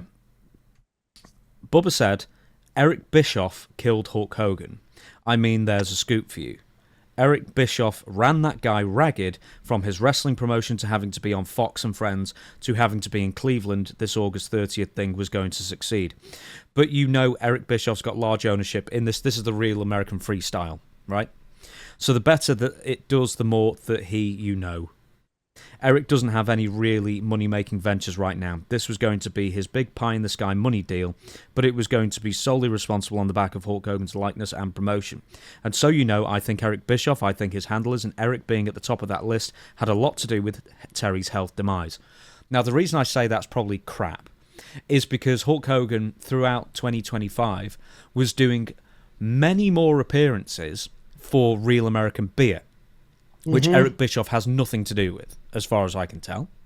He only made a couple of public appearances, one on Fox and Friends, a couple more on Zoom calls regarding Real American Freestyle, and then they filmed a promo for it earlier in the year as well. That was nowhere near as intense a promotional schedule as the Real American Beer thing. Nowhere near. So I don't know why Bubba is now equating Eric Bischoff as the sole person or one of the major contributors to Hulk Hogan dying, is what I'm saying. So you don't believe it? It doesn't line up. Because he was travelling the country, Hogan was, in 24 and 25 to promote the beer. He was doing tons of personal appearances. He only made like a couple of in-person appearances for the freestyle wrestling thing. So I don't understand why he's equating it to Eric Bischoff running him ragged and causing his deteriorating health, which also doesn't jive with the fact that the latest evidence is that Hulk Hogan stopped breathing because of potential malpractice, medical malpractice from a severed phrenic nerve. None of that jives with Eric Bischoff or him having any hand in overworking Hogan. Well, I don't buy the Eric Bischoff thing. I don't buy that at all. But what's it called? The phrenic nerve. Mm-hmm. I don't know whether I buy that or not. That's for a doctor to decide, I guess. But is it even possible that it can happen? The severing of a phrenic nerve? Yes. I suspect so, because I think Hulk had a lot of neck injuries and he had a lot of neck and back surgeries. So, you get someone who sneezes or isn't concentrating or whatever it might be, and it can happen. But I never heard the phrenic nerve. I've never even heard that description even remotely related to any kind of an injury in wrestling. Never heard that. Because a lot of guys take a lot more bumps than Hogan did. But I've never heard the phrenic nerve ever even mentioned at all in any injury of a wrestler. It's because that wasn't what was being repaired. It was I think neck surgery, where apparently a surgeon accidentally nicked the phrenic nerve while trying to perform neck surgery, whatever they were doing in Hogan's neck. So this was allegedly a mistake. So that's a mistake during surgery. Yeah. That wasn't supposed to happen. Yeah, that's possible. So we'll see where it leads. I'm going to leave that up to the attorneys. Yeah, the phrenic nerve is a vital... The only reason I don't practice, I could be a lawyer here in Florida, but they don't recognize my license. Your self-printed license, like the University of Dutch. From the University of Dutch, yeah, I do have a physician's license that the people can order, by the way, for $50, and I'll sign it, and they can proudly display it on their wall. The University of Dutch. The phrenic nerve is a vital nerve originating from the C3 to C5 nerve roots that provides the sole motor supply to the diaphragm, the main muscle for breathing. So there we go. Right, let's move on. And we're going to talk about WrestleMania 42 prices. You like a price fact, don't you, Dutch? Oh, I love that. Right, so I've got a table for you. Do you want to just have a guess? Have a guess how much, because all of a sudden ticket prices are going up and up and up. So how much do you think the most expensive WrestleMania 42 ticket, once again emanating from Las Vegas Allegiant Stadium like WrestleMania 41 did, how much do you think WWE are charging for the tippy top front row seats per seat? Well, since their prices are outrageous already, I'm going to say 10 grand. $70,000. Bull crap. They can't be that high. $70,000? It's what they've come out. Let me ask you. Yeah. Are we on now? Oh, God, we're on now, yeah. Okay, listen. Who do you think would buy a $70,000 ticket? Very, very, very rich people. A sponsor? They would give sponsors tickets, and they wouldn't have them on the front row. They'd have them on the hard camera side so you couldn't see them. I think they still want the fans, the excited fans, on the camera side, but then on the opposite of the hard camera side, so they can film them. But then, like the non-fans, the sponsors, everything, they'll put them in a box. They'll put them on the floor. I would be interested to see who was on the hard camera side, the $70,000 ticket. I would like to hear an interview from them. Well, would you like to know? That'd be a good thing for you to do. Would you like to know what you get for $70,000? You get more than a seat. I know that. You do. Let me just put my glasses on. What do you get? So this is only for the $70,000 tickets, which are very specifically not even front row. These are front row, but in the center of the front row, opposite hard camera. So you're on screen the entire time. Okay? Wait a minute. How many $70,000 tickets would they have? Only a few. There's like, it says seats 11 to 18. So it could only be 7. But there's probably a few more, but it's very few. So, because if you want row 1, front row... Do these, let me ask you this. Yeah. Do these seats have a special name? They do. Elite Platinum Plus, they do. Okay, are the seats actually a different color? The seats are the padded ones with print on them, of like... So there'll be like memorabilia chairs specific to that event. So the chair can go with them when they leave? Yes, chairs plus shipping is included.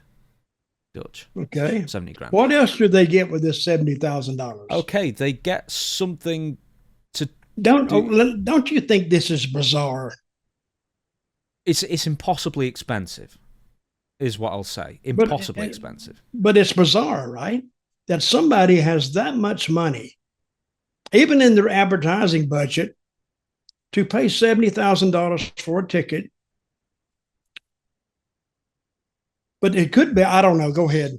Isn't that college tuition for somebody in the States? No kidding. It's a lot of money. That's what it is. It's tremendous. So, apparently you get some... this is only exclusive to the absolute $70,000 one. You get some clothes from somebody. You get... one sec. You get 5-day WWE World, I don't know, signings and stuff like that, VIP thing, I don't know.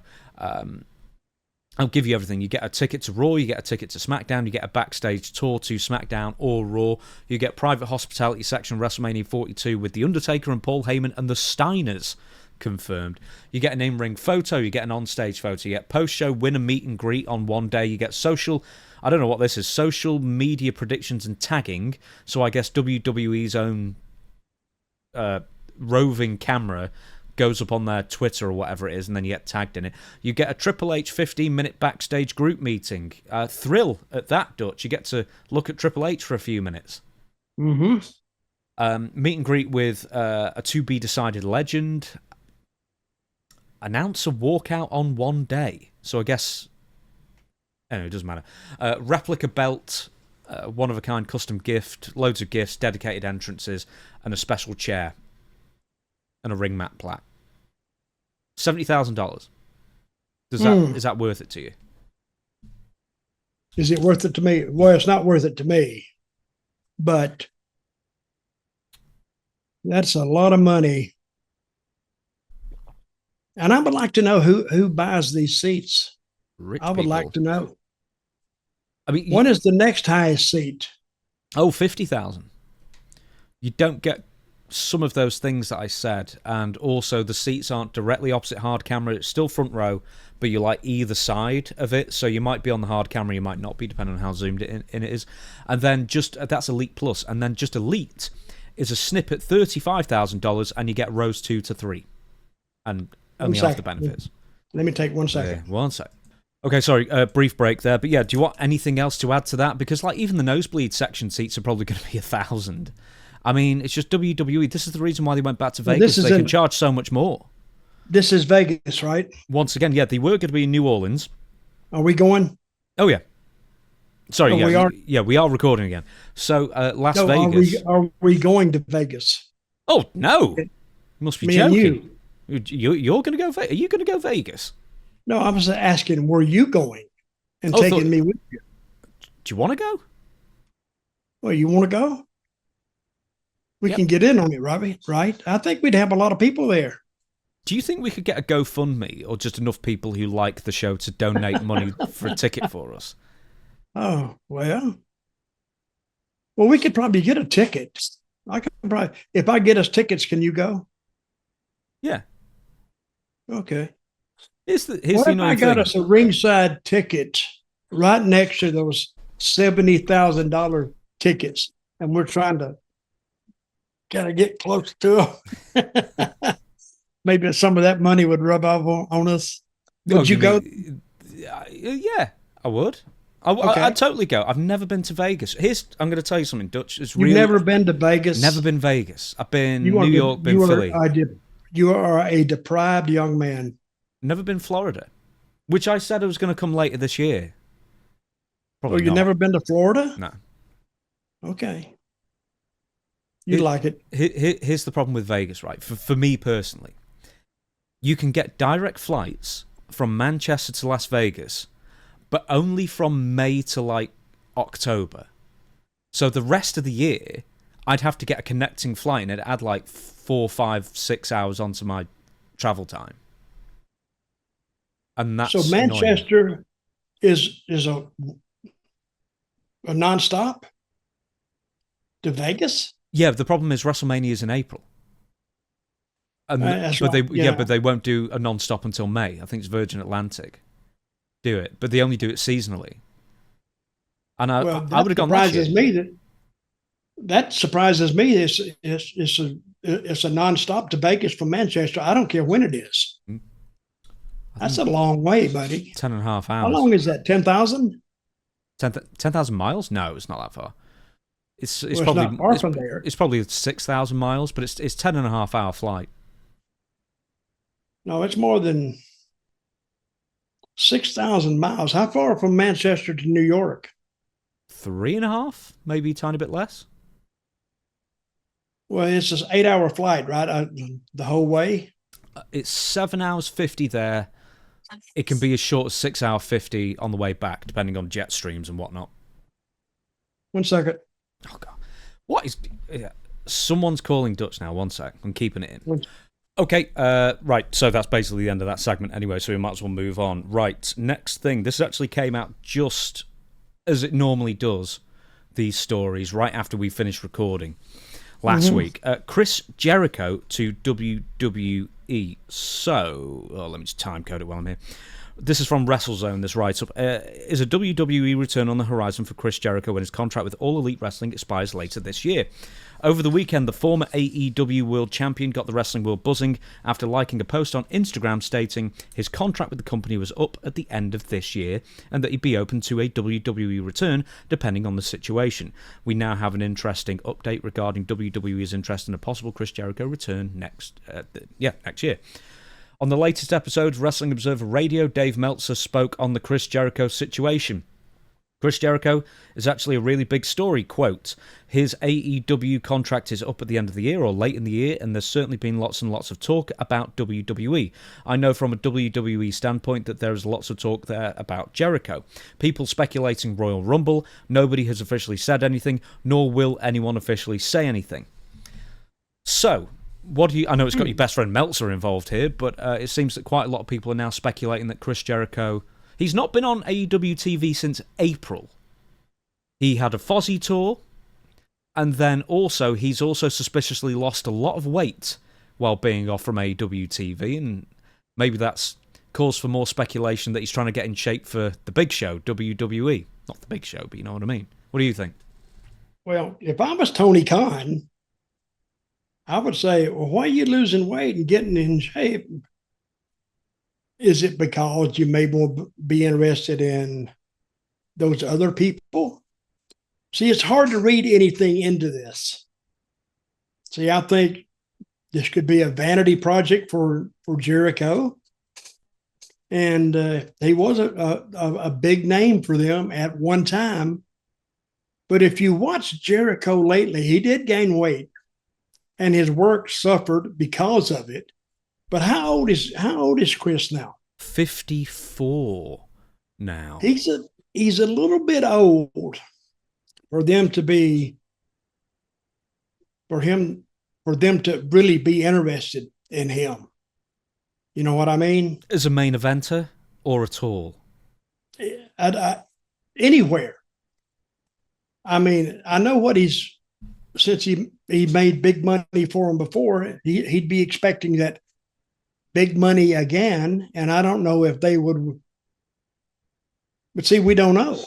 It's changed hands. So they may be willing to take him in over there and at the money he wants or close to it.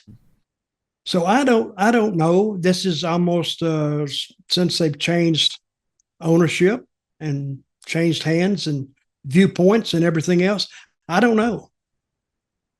if it was me, I would say I'd be interested in him as an agent or a manager or some kind of a mouthpiece. But in the ring, I think his better days are behind him. And I think he'll even tell you the same thing. At 54, you're not the same guy you are when you're 24 or 34 or even 44. So how long has he been in this business? He's been in since the early 20s. 1991. He's been in 30-something years. Huh? 1991. So nearly 35 years now. Okay. That's what he's been in the business. So but he knows wrestling. I'm not saying that. But can he still go in the ring?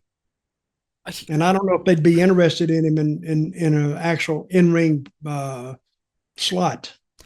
Yeah, it's interesting. If he does lose 30, 40 pounds, I mean, that could make all the difference. It could take 5 years off, his movement and stuff. But yeah, the last couple of years, he wasn't doing himself any favours. There was, especially like, I think a lot of people are saying, dude, just put on a sleeveless top. You'd shave 10 years off you if you did that, but he always refused to.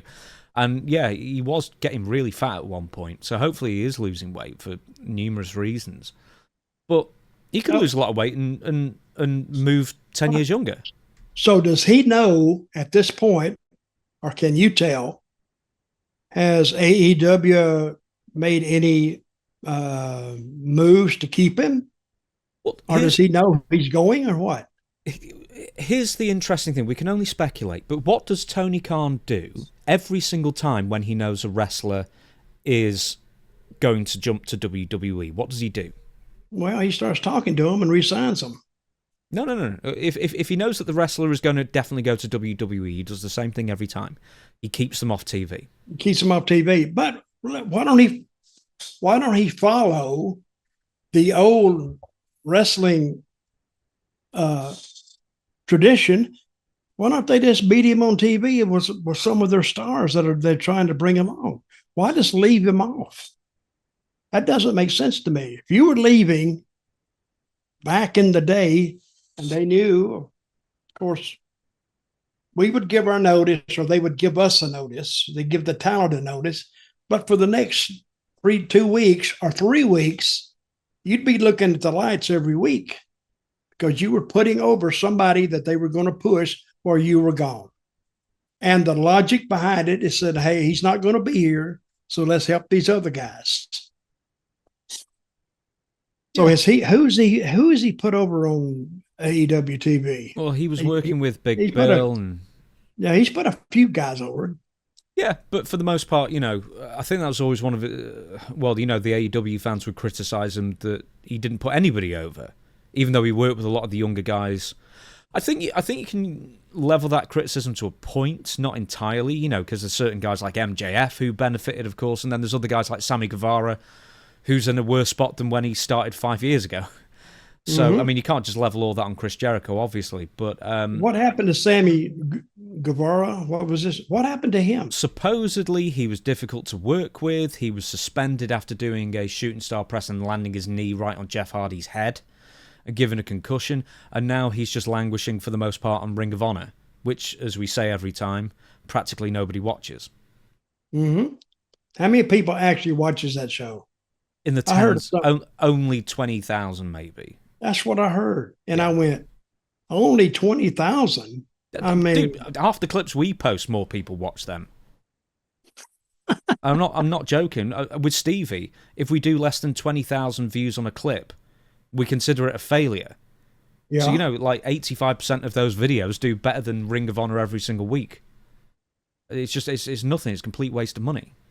No one's buying it on no one wants to buy Ring of Honor television rights. They've tried. That's why they moved Chris Jericho to Ring of Honor, to try and entice some broadcaster to pay for the rights to broadcast Ring of Honor television. And Chris Jericho is the most visible name on that show. That's why he was moved there. And no one did. Okay. So Chris Jericho is on the AEW show. I mean, the Ring of Honor show. He was for a while, yeah. That's why he was moved over. And then after that wasn't working, he moved back to AEW again. Appeared for both. So, well, you're going to have to quit giving me this Ring of Honor and this AEW questions because I know nothing about them. I know, but I don't know. maybe Mr. Khan is learning a little bit about the wrestling business, or maybe he don't give a crap. It could always be that. Maybe. Okay, so with everything I've armed you with that we know so far, is Jericho leaping back to WWE at the end of the year, or do you think he's going to stay put in AEW? Or do you think it'll be better for him?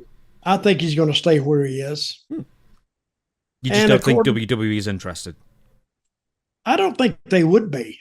I think he's a great talent, but he's a little bit, as they say, long in the tooth now to do it.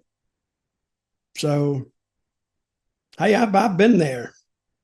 I mean, when you get out of that ring and you get out of that, then you get out of shape, and it gets harder and harder and harder.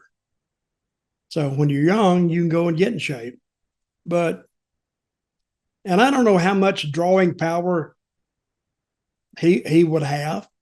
They might know Chris Jericho, they might know him, but who's he going to work with over there? Who is in Ring of Honor?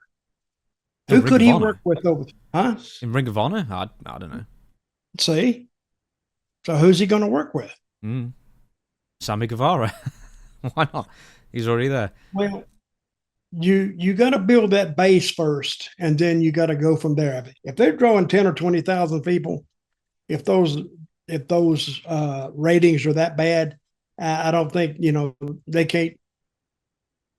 But if you have more money than you have brain, I think it doesn't matter, because if most business people look at it, well, what can he bring in? Can he produce a profit? How much profit? But if it's not doing anything, I don't know what you're judging it on anyway. Speaking of shows that nobody watches, we have to talk about WWE Speed. Do you know what WWE Speed is? Okay, tell me what it is. Have you ever heard of it before? Yes. It was an internet-only exclusive, mini show, right? So they would film a match before SmackDown or Raw, whenever they film it. And the idea of WWE Speed was that the speed aspect meant that the time limit for these matches were 3 minutes. I don't know if it was 3 minutes or 5 minutes. I think it was 3. Let's just throw that out there. And that was it. And they were broadcast exclusively on Twitter, I think. Live? No, pre-recorded, I think. Okay. They had their own championships. So there'd be a men's WWE Speed Champion, a women's WWE Speed Champion, and that would be the premise of the show. Anyway, it's been cancelled. No one. It's, to me, I don't know who came up with the idea. It's a stupid idea. Why don't you like it? Say what now? Why don't you like the idea? What's stupid about it? Well, first of all, what does speed have to do with wrestling? It's like a speed boxing match. Does that grab you? No. A speed wrestling. What about a speed basketball game? I mean, I don't. What if you beat the guy in 10 seconds? Then what happens?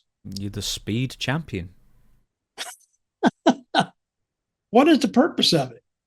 Well, there wasn't any real purpose of it, because they never even showed the belt on television. I think they barely referenced it on the norm, on the big shows. I haven't heard a creator of this idea. You know why? Because nobody wants to be associated with it. Said, I come up with a 3-minute TV series.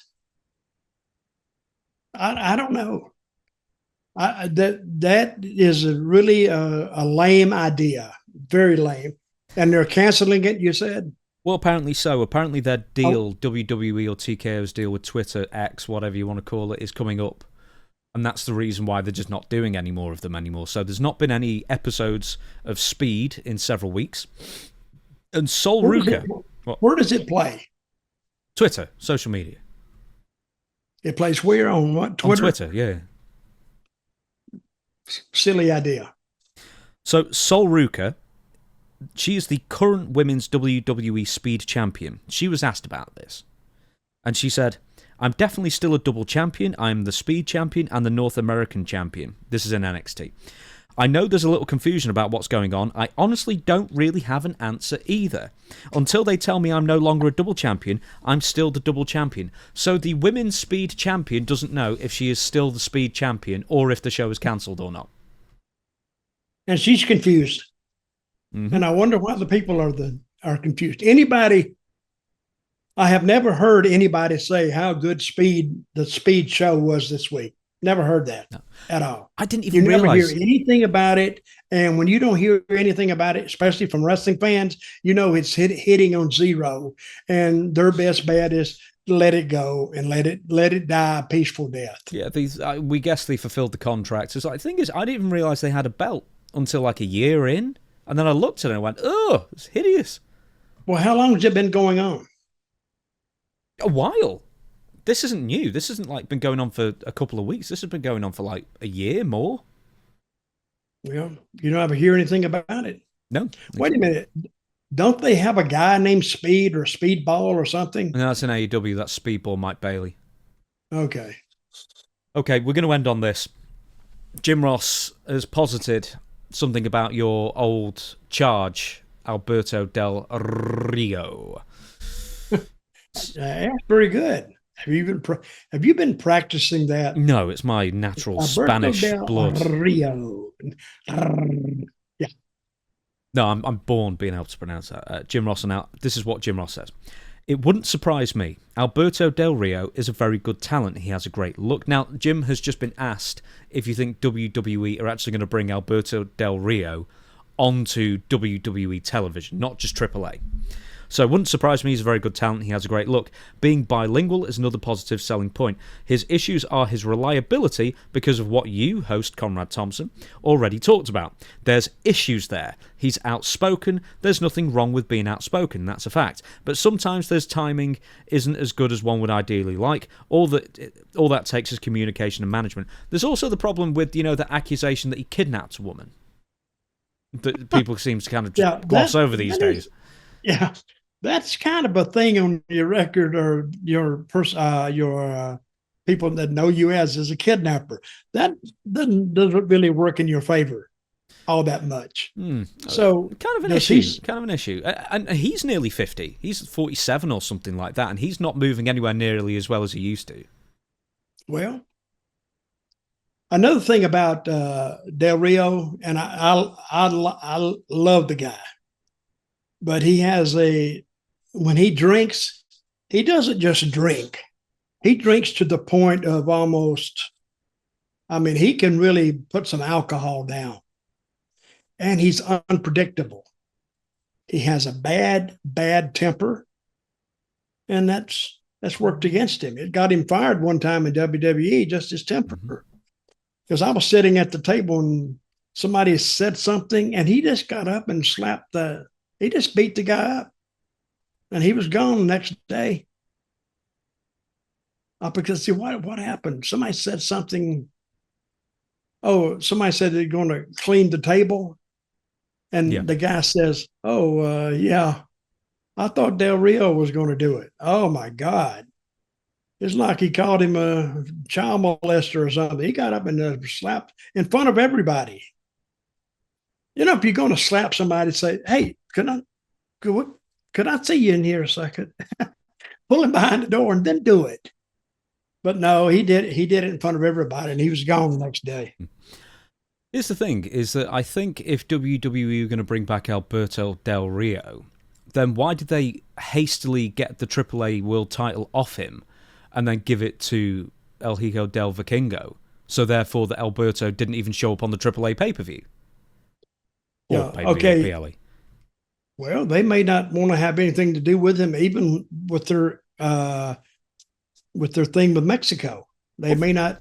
And you would think that he would be their top guy right now. Well, he was. That's the thing, that he was, and then he wasn't. They got rid of him before the first WWE associated PLE. Yeah, see, all the Mexican fans, they know who he is. So he's not a no-name going out there. And when WWE took over, they took that belt off of him as quick as they could get it off of him, right? Oh yeah, and he is still wrestling for AAA. He's wrestled in July. He's wrestled in August, as well as a couple of other promotions in that time. And WWE did sign him, but they signed a lot of AAA guys because the old contracts, I guess, weren't as legally sound as WWE's or TKO's are now. But yeah, okay, let me ask you. So WWE signed him after their deal with the AAA was finalized. He was already on paper. He was signed to a AAA contract, I believe, but then WWE basically usurped a bunch of those contracts and made them all sign WWE approved contracts with TKO.